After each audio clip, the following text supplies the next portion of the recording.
গালিকে শিল্পের পর্যায়ে কিভাবে নিচ্ছেন আপনি?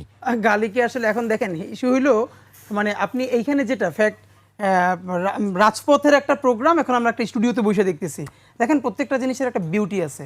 ইভেন আমি এখন আপনার সাথে যেই টোনে কথা বলতেছি, আমি যখন রাজপথে দাঁড়িয়ে একটা সমাবেশে দাঁড়াবো অথবা একটা রাউন্ড টেবিলে বসবো, প্রত্যেকটা একটা ভিন্ন ভিন্ন বিউটি আছে।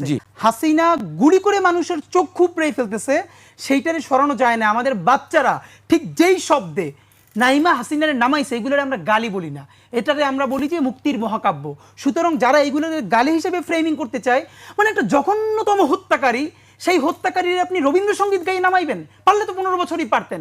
সুতরাং আমাদের যেই ছেলেরা যেই মেয়েরা ঠিক যা বলছে এইটা হলো মুক্তির মহাকাব্য। কিন্তু ওইটা আপনি আমি এখন গুলি করে আমার এখানে বলাইতে পারবেন?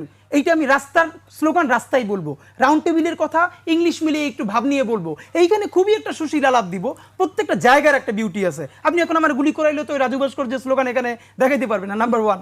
নাম্বার 2 হইলো শাহবাগ যারে কোলে তোলে কয়দিন পর তারে পাইলছে, এটা আপনার। হ্যাঁ।